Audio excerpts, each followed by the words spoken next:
Olá, eu sou o Felipe, eu sou médico de família, sou teleconsultor aqui do Telesaúde Goiás. Eu peço licença para você, antes desse vídeo começar, porque eu gostaria de convidar os profissionais médicos e enfermeiros do SUS que atuam na atenção primária no estado de Goiás a utilizar o serviço de teleconsultoria aqui do Telesaúde Goiás. A nossa equipe de teleconsultores ela pode te ajudar a tirar dúvidas de casos atendidos na rotina e do seu serviço e sugerir conteúdo atualizado sobre os mais variados temas aí no contexto da APS. Basta fazer o cadastro no site do Telesaúde Goiás e aguardar a autorização. Depois, solicitar a sua teleconsultoria. Aguardamos vocês!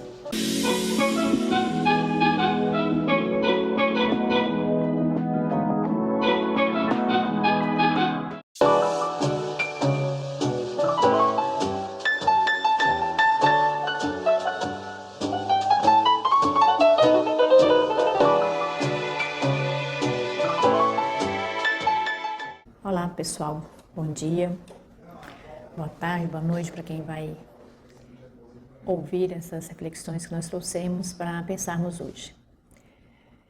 E na última fala nossa, nós abordamos sobre o CIPAT, sobre a semana interna de prevenção de acidente de trabalho, sobre a CIPA, e eu quis insistir nesse tema porque nós precisamos nos organizar para a nossa saúde interna do trabalho.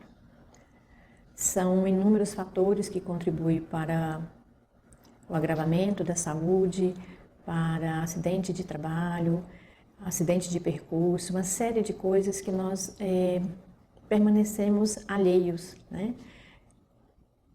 Eu queria até trazer aqui para uma pergunta, Quantos de nós conhecemos as políticas de trabalho, de segurança, de saúde, que é um programa federal?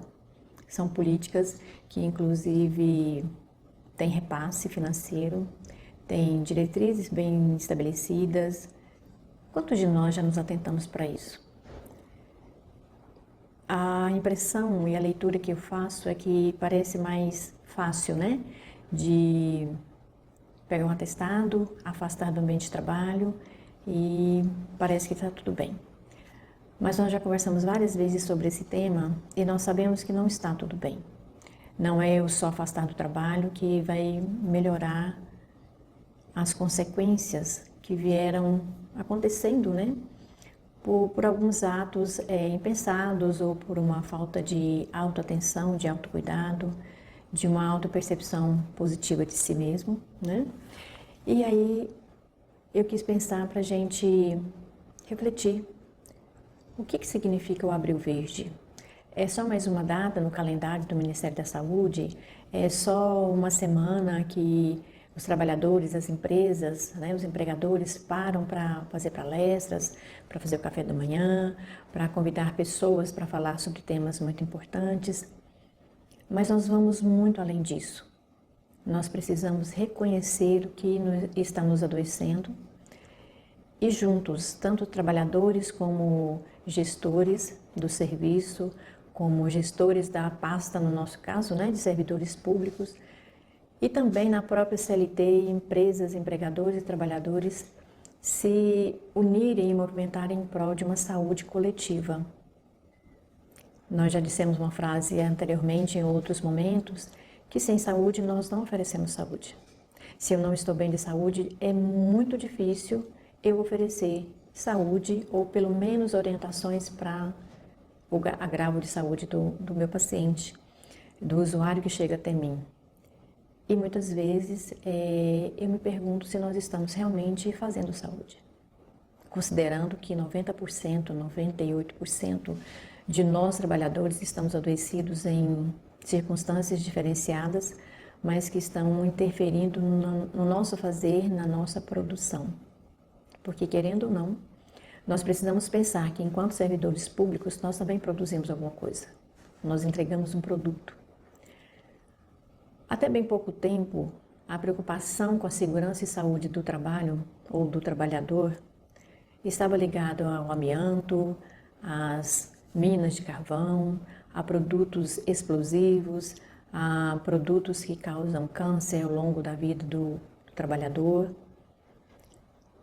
mas foram acontecendo outros fatos bastante interessantes que chamaram muita atenção.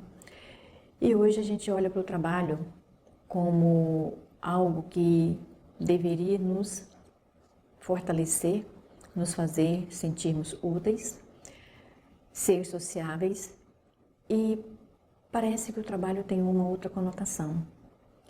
Está tudo muito negativo, todo mundo muito triste, todo mundo muito negativo, pessimista.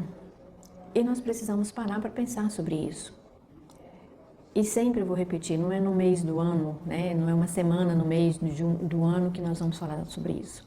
Nós temos que atuar todos os dias. Se todos os dias nós cuidarmos da limpeza dos nossos quintais, dos nossos vasos, dos nossos contêineres de lixo, nós não teremos no período chuvoso uma epidemia devastadora como nós estamos tendo com a dengue. A cada ano, o número de agravos aumenta assustadoramente. Os profissionais de saúde das urgências não conseguem trabalhar contento. Então, são várias frentes de trabalho, de conscientização, de ações que nós precisamos empreender para que a gente tenha segurança e saúde no nosso fazer. É claro que nós temos um grande percentual que é responsabilidade do nosso empregador, do nosso gestor maior, mas também nós temos uma grande responsabilidade individual. Porque senão nós vamos ficar esperando que se façam algumas coisas, algumas ações que nós achamos que são importantes, mas nós também não agimos no sentido de prevenção, de cuidados.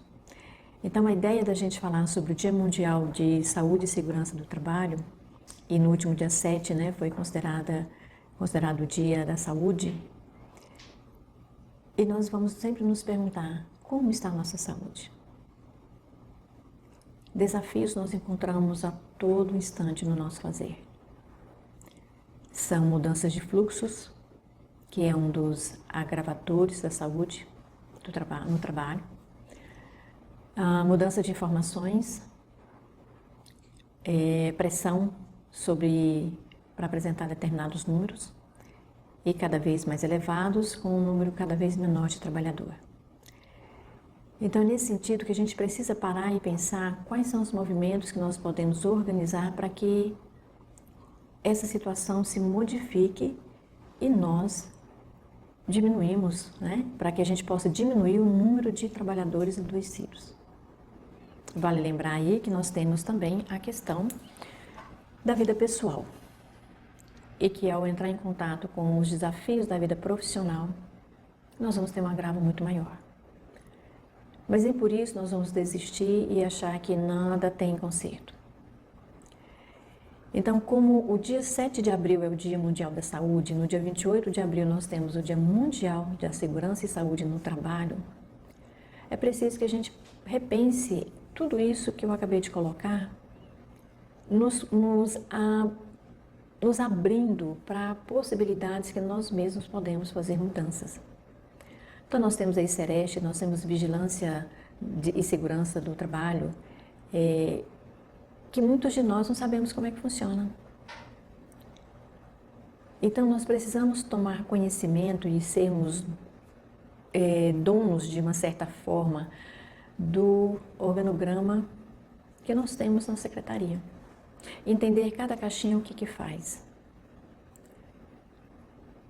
Todos os profissionais que são direcionados, né, para acompanhar, para orientar, para cuidar de alguma forma da saúde do trabalhador, também estão adoecendo. Então a gente precisa cuidar um dos outros e de nós mesmos. Então muitos dos colegas do Sereste, né, que é o Centro de Saúde do Trabalhador, tanto municipal quanto estadual, eles também precisam alertar para os cuidados da própria saúde. Então, quando a gente fala em cuidados, nós estamos falando de uma responsabilidade coletiva. No sentido de como eu vou cuidar da minha saúde. E eu achei muito interessante, pesquisando, né, o tema, o material para a gente refletir sobre. Recentemente, exatamente no mês passado, houve uma reunião da Central Única de Trabalhadores com o Ministério de Trabalho, né, para discutir algumas questões com relação ao trabalhador. E foi interessante que eles alertaram para a NR20, que traduz exatamente o cuidado com a saúde psíquica como um ser psicossocial que somos. Como eu disse agora mesmo, né, a preocupação era com as questões biológicas, com adoecimento físico. E olha que interessante que a própria CUT já despertou pelo grande número de afastamento psiquiátrico que nós estamos acompanhando. Chega a ser assustador e urgentemente que a gente tome providências com relação a isso. Como é que a gente poderia fazer isso? Conhecendo a política que nós temos, que é direcionada à saúde do trabalho, do trabalhador, da trabalhadora. E muitas vezes nós vamos entrando num processo de embotamento, de introspecção, e nós não queremos mais conversar sobre isso. Então acho mais fácil ir no psiquiatra, pegar um afastamento e ir para casa. Mas aí nós não estamos sendo colaboradores, cooperadores das equipes onde nós estamos atuando. Porque eu não vou resolver o meu problema e agravo um outro problema que é o meu companheiro de equipe que ficou só, fazendo um trabalho que era dividido por 2 ou mais pessoas. Então tudo isso nos leva a pensar o quanto precisamos nos organizar e conhecer onde nós estamos trabalhando. Será que todos nós conhecemos as nossas secretarias, os nossos locais de trabalho, o que fazemos, o que chega? Será que os números que nós apresentamos, eles têm qualidade? São perguntas que a gente tem que fazer sempre. E não se permitir adoecer caso não estejamos alcançando o propósito, mas parar, refletir e discutir com os pares o que pode ser melhorado. Citar um exemplo que aconteceu exatamente ontem, né, na minha gerência. Algo que nos chamou a atenção porque o fluxo tinha sido mudado sem a menor comunicação, sem o menor cuidado com a equipe que estava recebendo aquele documento. Então nós reunimos, mais 2 psicólogos conversando, e chegamos à conclusão que deveríamos repassar para a nossa gerência para que ela discutisse com a diretoria em questão. Porque muitas vezes as coisas vão modificando e a gente está tão ligado no automático que a única coisa que nós conseguimos fazer é reclamar, brigar, expressar o sentimento de revolta e rebeldia de uma forma desorganizada, né? Nos rebelar e ficar com raiva podemos, nós já falamos sobre isso aqui, mas é a forma como eu expresso e o que eu vou fazer com isso. De repente eu posso pegar um sentimento de raiva e de rebeldia e transformar um processo de trabalho de forma organizada, fazendo com que o outro perceba qual a sua participação nesse processo. Isso é não adoecer pelo trabalho. Isso é a gente perceber que é possível fazer de uma outra forma, conversando e dialogando com todos envolvidos. Então nós sabemos que todo e qualquer trabalho ele é desenvolvido por seres humanos. E quando eu me deparei com essa definição, eu imediatamente pensei na IA, né, na inteligência artificial, que vem tomando proporções interessantes, inclusive para ser avaliado, em função de que tudo que é novidade nós precisamos ter um certo cuidado. E tudo que é muito fácil também precisa.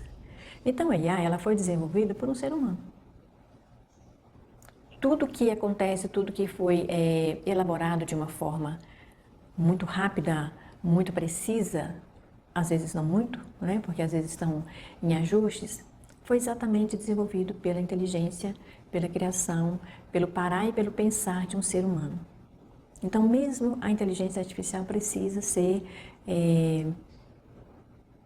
refletida, né? Elaborada para saber o que é que nós estamos fazendo com a possibilidade de desenvolvimento das inteligências de uma criança e de um jovem. Mas esse é outro assunto para a gente pensar depois. Então, quando nós pensamos que os aspectos fisiológico, psicológico e social é o que complementa, né? E eu acrescentaria aí o espiritual, que é a nossa essência de ser gente. Se nós estamos sob todos esses aspectos, nos movimentando, nos funcionando, criando algo, é preciso que esse trio ou esse quarteto esteja em sintonia um com o outro.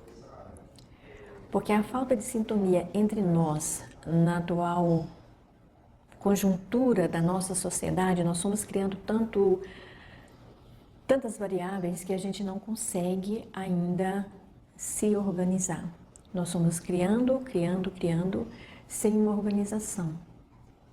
E aí qual o fator que mais interfere quando nós não sabemos o que vamos fazer com os resultados alcançados? E os resultados alcançados têm sido muito bons por um lado, mas não muito bons para o outro. Estamos falando em processo depressivo, em processo de sentimento de inutilidade, porque quando eu estou fazendo uma pesquisa que eu procuro pela inteligência artificial, eu deixo de pensar, eu deixo de refletir e automaticamente eu passo a não usar a utilidade que eu tenho. Isso, com o passar do tempo, vai nos agravando. Mas, por outro lado, nós temos uma série de ações e de fazeres que não serão substituídos por um robô. Não tão imediatamente. Revendo alguns resultados, né, principalmente da enfermagem,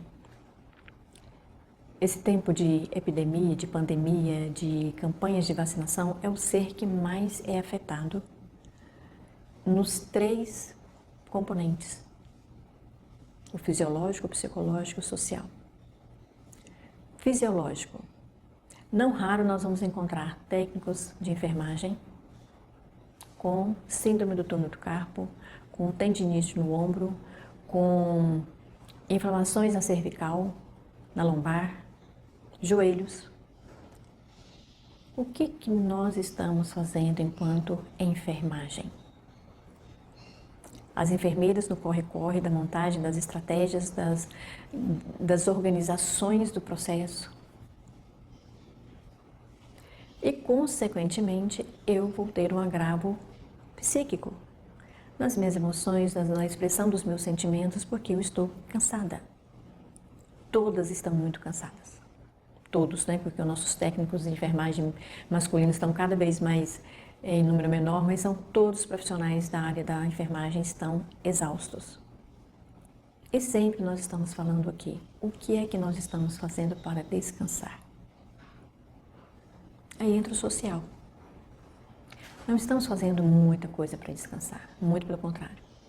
Nós estamos cada vez nos enchendo de tarefas, extrapolando os nossos limites e vamos adoecer. Porque nesse social está imbuído a minha vida enquanto pessoa, a minha vida enquanto alguém que faz parte de uma família e alguém que faz parte de uma sociedade. Quando eu digo sociedade, eu estou dizendo das notícias que não são agradáveis, das tragédias, das notícias que nos despertam medo, pânico. Então esse conjunto começa a interferir na outra formatação que é o ser espiritual. Eu começo a adoecer a alma. Às vezes nós ouvimos das pessoas assim, que sente dores que não sabe mais aonde que dói. É como se doesse a alma. E é isso mesmo. São dores da alma. São dores na alma que nós estamos desvalorizando quando nós precisamos cuidar desses aspectos que nos compõem. Então, tudo é muito integrado e se um é afetado, pode ter certeza que os outros também serão. Eu não sou 4 caixinhas, 3 caixinhas. Eu sou uma conexão. E é tão bom a gente lembrar desse aspecto, que nós somos essa conexão, que realmente a gente desperta para a vontade de cuidar de nós. Porque senão a gente não dá conta. E é o que está acontecendo com a maioria de nós. Então, quando terminar esse abril, continua no maio, no junho, no julho, o tempo todo a pensar o quanto nós somos conexão. E nós somos tão conexão que a forma como eu estou, a minha conexão vai encontrar uma outra conexão no grupo de trabalho, no grupo da família, no trânsito, no ônibus, onde eu estiver. Nós somos todos conexões. O universo é uma conexão, feita de milhares, de milhões de conexões. E muitas vezes a gente não se dá conta da importância desse aspecto universal que nós somos. Que começou tão pequenininho, num aspecto fisiológico, de um cansaço extenuado. E em uma outra oportunidade nós vamos falar sobre burnout. Numa expressão psíquica descontrolada e desorganizada dos meus sentimentos e de um ser social que eu deixei de ser social. E isso vai nos agravando de uma forma desregulada de ser. Nunca se consumiu tanto psicotrópicos. E um detalhe bastante importante, sem resolutividade. Porque o que a medicação faz? Ela me tira da crise, ela estabiliza os meus hormônios por um período. Mas o meu equilíbrio social, psíquico, no sentido de emoção, tem um outro detalhe muito importante. Eu olhar para a minha pessoa e cuidar dessa pessoa.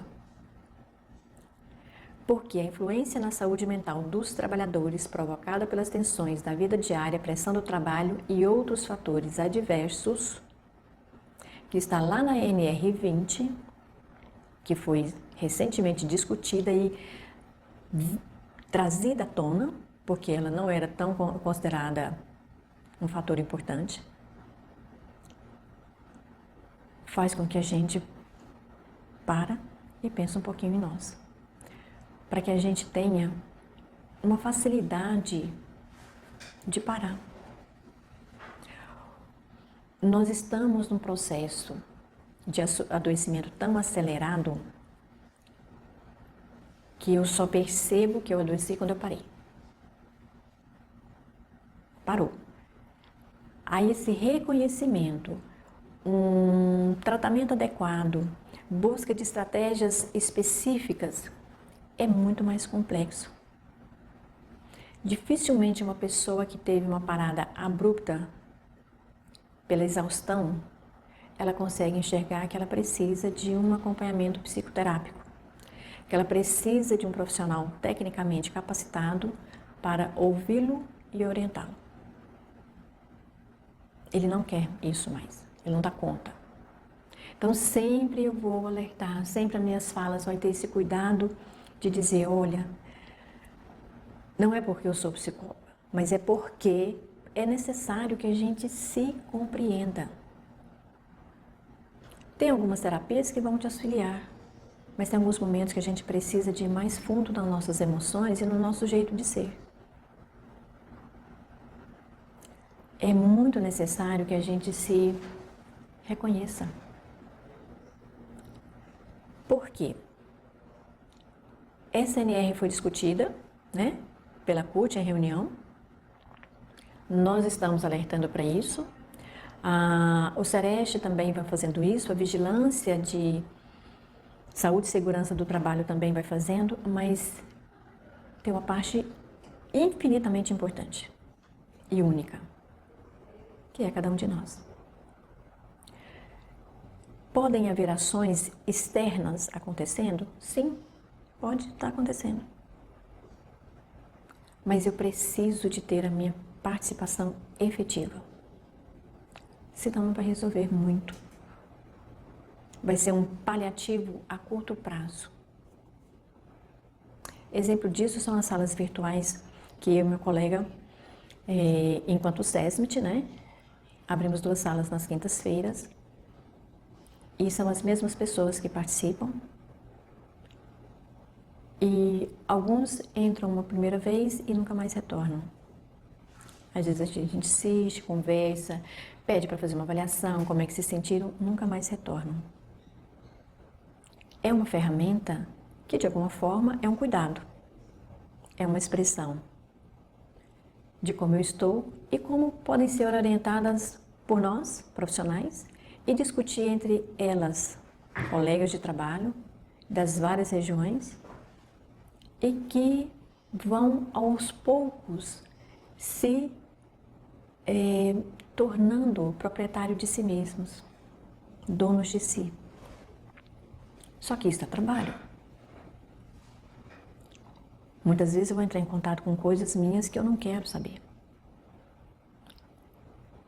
Então, antes de nós acharmos que não se faz nada externamente, vamos ver o que eu faço internamente. Porque essa discussão foi interessante no sentido de que, alguém tem que despertar para as questões de influenciação na saúde mental do trabalhador, que automaticamente vai responder na sua produção, seja ele qual for o produto. E olha que o nosso produto é um produto abstrato, de difícil mensuração e que depende do sujeito que está recebendo o produto. Então, para nós trabalhadores da saúde, ainda fica muito mais delicado saber se eu estou fazendo bem ou não e como é que eu estou me avaliando, porque a nossa autoavaliação no processo do trabalho ela é fundamental. Eu não estou falando de avaliação por desempenho, que são as notas que a gente precisa ter anualmente. Eu estou falando de me ver no processo que eu estou realizando e que resultado está chegando lá na ponta e como esse resultado está voltando para mim. Eu também tenho dias que estou bastante desmotivada com relação a vários processos de trabalho. Mas aí eu lembro de que um colega saiu bem da conversa que eu tive com ele. Saiu bem da sala que ele participou. Ele ficou bem quando eu fui à casa dele e fiz uma visita. E isso vai nos tornando mais fortes e fortalecidos para fazer o que a gente precisa de fazer. Influência nós vamos receber sempre? Com certeza. Nós somos um ser social. Então não tem como a gente ser um ser social sem receber influência e sem influenciar alguém. E que a gente possa ser pessoas que influenciam bem. Porque influencers nós temos os mais variados. Aliás, depois que a influência virou digital, virou um perigo.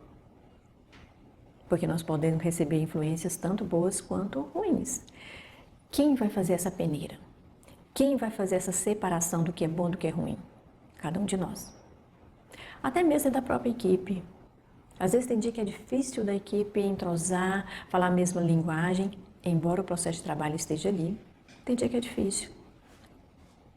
Nós é que vamos internamente, individualmente, separar o que é bom e o que é ruim.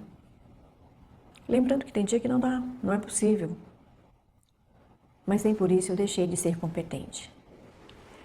É a clareza da nossa competência pessoal e profissional é que nos mantém de pé, fazendo o melhor que nós conseguimos e também lutando por questões melhores, tanto no trabalho quanto na minha vida pessoal. Eu preciso de fazer isso, né? Qualquer alteração biológica ou funcional que ocorre no organismo em decorrência do exercício de trabalho é um adoecimento ocupacional. Professora, então como é que nós vamos fazer com as pessoas que estão adoecidas mentalmente? É hora de nós nos assenhorarmos das políticas nacionais de saúde e segurança do trabalho. é fazer acontecer de forma para todos. Hoje nós temos aqui em Goiânia um ambulatório de Pix. Não é de fácil acesso, porque está num único local, e as pessoas que moram mais longe acabam não tendo acesso. Além do que, eu não tenho tempo disponível para ir até o ambulatório de Pix, porque eu utilizo todo o meu horário comercial de trabalho. Então, se eu trabalho 6 horas pela manhã, eu vou dar um jeito de ocupar 6 horas da tarde. Se eu trabalho o plantão 12 por 60, eu vou dar um jeito de ocupar as outras horas que estão em aberto. Percebem que nem sempre é quem está externo a mim que é responsável pelo meu adoecimento e pela minha cura? Então a gente precisa ir se organizando. Ah, é longe do meu local de trabalho, da minha casa? Sim. Até que a gente comece a fazer movimentos organizados, movimentos sociais organizados, para que a gente tenha pontos estratégicos de optar por uma procura de melhorar. Porque as PICs são excelentes. São técnicas que vão nos aliviar de alguma forma alguns sentimentos, algumas emoções e, consequentemente, a minha questão física. Porque nós sabemos que a desregulação hormonal ela é em função do psicológico. As dores físicas é em decorrência do cansaço físico que virou um adoecimento psicológico, que responde no físico e o físico no psicológico. Daqui a pouco a gente não sabe quem nasceu primeiro.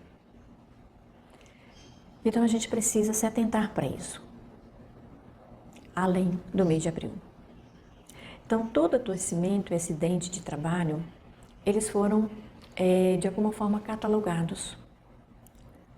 Às vezes não estão atualizados porque nós fomos acrescentando novas formas de adoecimento, novas formas de contaminação, novas formas de manifestação de adoecimento e muitas vezes não consegue se atualizar.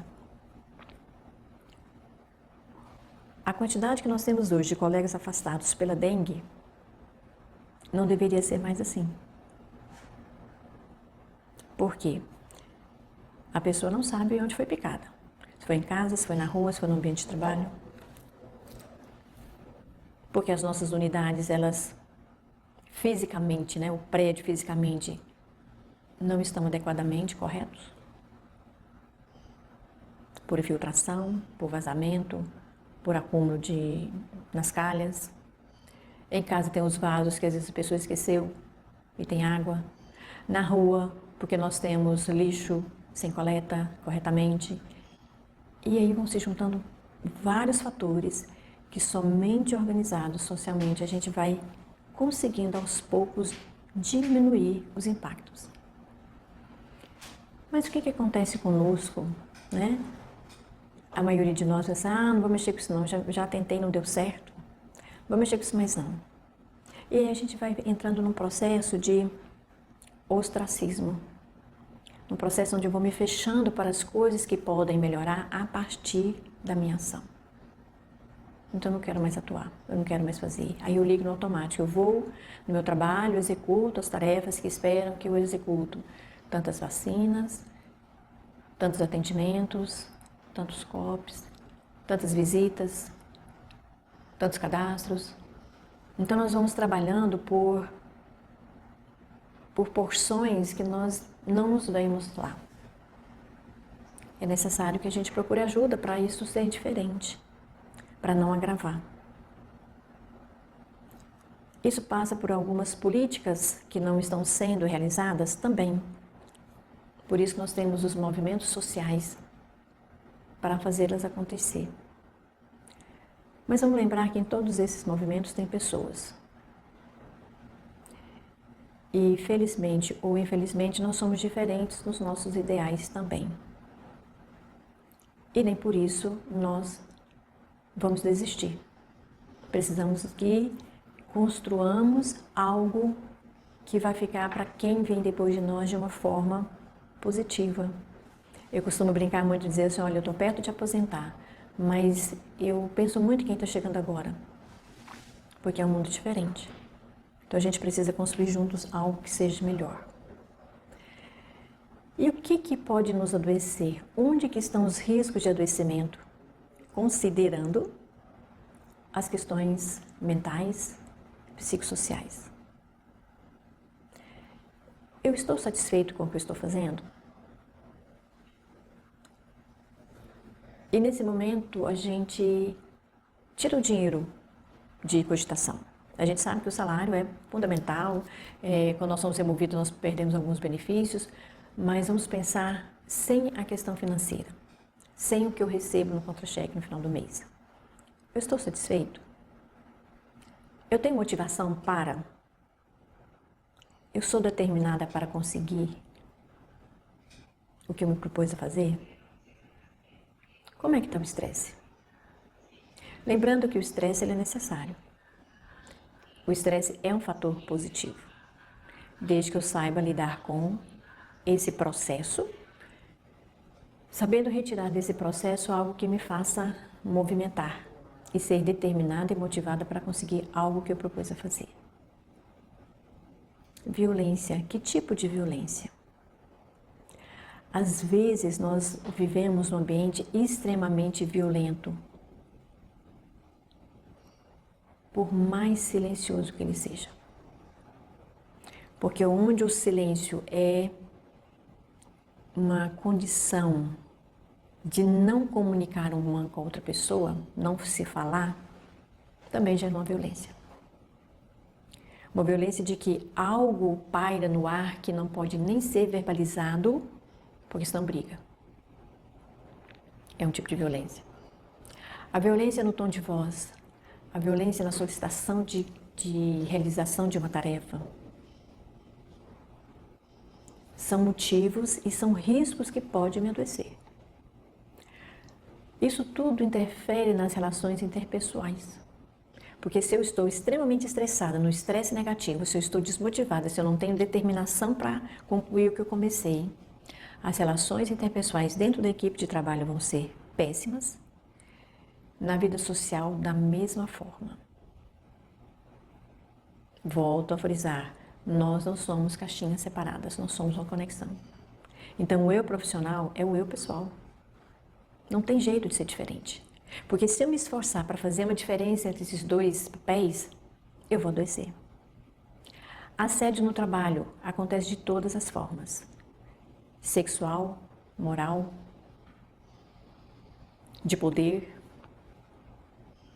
Então a gente precisa estar atento a isso e construir uma rede de confiança onde eu possa conversar com as pessoas. Porque senão eu vou sofrer uma violência sem falar para ninguém. E isso adoece e muito.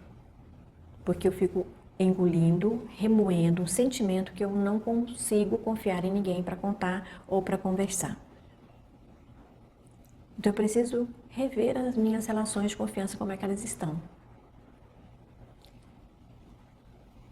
Então, o nosso clima organizacional, a forma como a gente lida, se a nossa cultura é uma cultura de festa, se está todo mundo bem, se é uma cultura de não se comemorar nada, se é uma cultura onde cada um faz o seu trabalho e ninguém comunica com ninguém, é um pouco difícil, porque tudo que nós fazemos está interligado.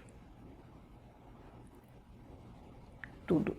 Se eu vou fazer um atendimento, é necessário que o cadastro tenha sido realizado, que essa pessoa tenha passado pela recepção, feito os primeiros contatos até chegar no atendimento médico, no atendimento da enfermeira, da odontóloga. E aí, não tem jeito da gente não ter uma rede de comunicação. E dependendo como é a comunicação, se ela não é clara, ela é violenta. E muitas vezes nós já falamos sobre comunicação não violenta. Mas está muito difícil falar sobre a comunicação não violenta a partir do momento que eu não sei lidar com o estresse. Então a gente precisa cobrar dos nossos gestores melhores condições de trabalho, físico do prédio, das instalações, dos insumos, dos instrumentos. Então, tudo isso precisa que a gente saiba solicitar para que a nossa saúde mental esteja mais ou menos equilibrada.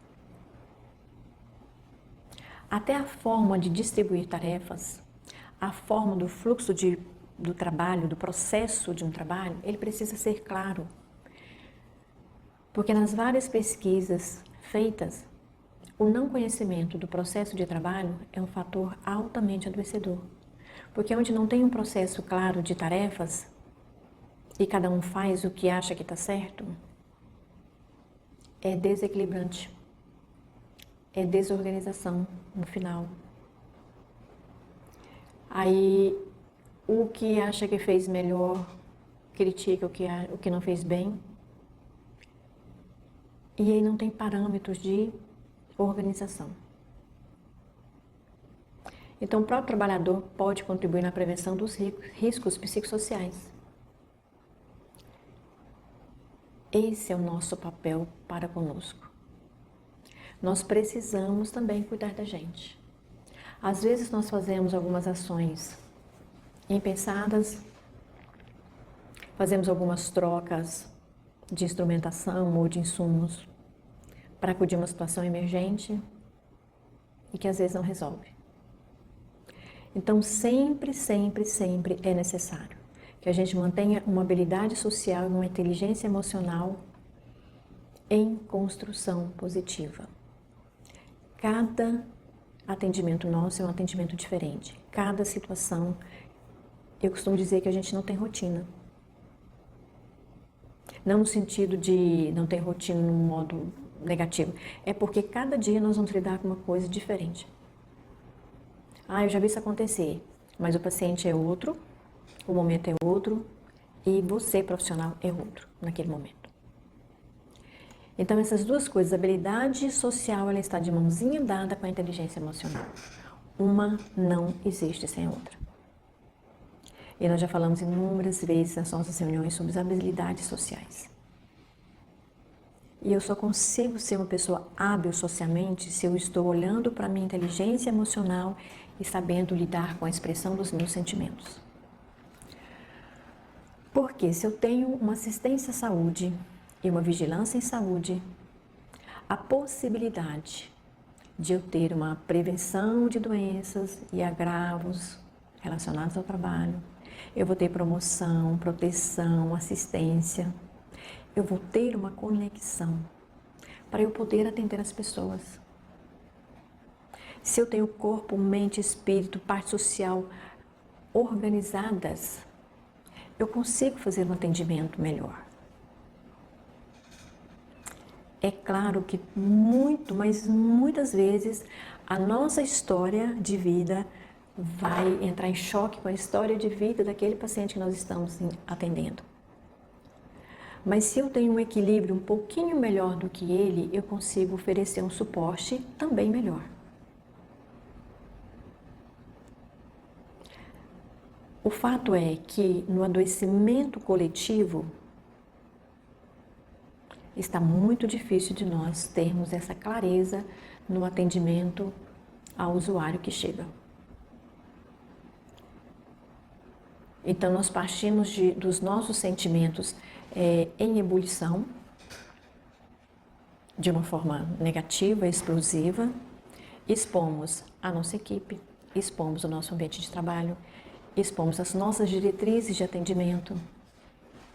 Nesse momento, é o momento que houve um surto e essa pessoa, esse profissional precisa ser acolhido e orientado pela equipe e retirado daquele ambiente onde ele está, até que ele se acalme e consiga ouvir que ele precisa de auxílio, de ajuda para continuar, tanto como pessoa e como trabalhador da saúde, que é um grande desafio.